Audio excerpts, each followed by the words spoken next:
Ish-kryeministri italian Matteo Renzi vizitoi gjatë ditës së sotme kampin e refugjatëve në Gjadër të Lezhës. Ai zhvilloi një takim me personelin italian të vendosur në këto struktura. Senatori italian u shpreh se Italia ka humbur rreth 1 miliard euro në investime për qendrat e ngritura në Shëngjin dhe Gjadër, të cilat mund të ishin përdorur për pensione dhe për rritjen e pagave. Në kushtet e dështimit të kësaj marrëveshjeje, ish-kryeministri italian propozoi që kampi i Gjadrit të shndrohet në një institucion penal për shtetasit shqiptar të dënuar në Itali.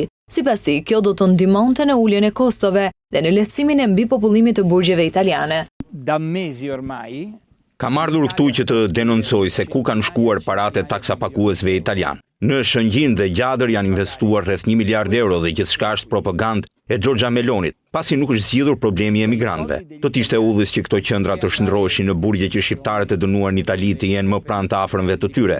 Ajo që artikulohet në Itali është fake news, ndërsa ky është realiteti. Giorgia Meloni është një influencë shumë e mirë dhe vijon të përdorë këtë narrativ. Unë shikoj çështjet e buxhetit. Këtu shteti italian humbi gati 1 miliard euro nga buxheti italianëve. Unë mendoj se këto para mund të ishin shpenzuar për pensionet dhe për pagat. Ky është opinioni im. Ne jemi këtu për të dhënë një mesazh shumë të qartë. Me propagandë, politika ka konsensus, por humbasin para, dhe këto para janë të qytetarëve italian. Vizita e Matteo Renzit në kampin e Gjadrit vjen pas vendimit të gjykatës italiane, e cila i dha të drejtë qeverisë italiane për marrëveshjen me Shqipërinë për emigrantët, por zbatimi i saj vijon të mbetet pezull deri në momentin kur Gjykata Europiane e të Drejtave të Njerëzit do të përcaktojë se cilat konsiderohen vende të sigurta origjine të emigrantëve.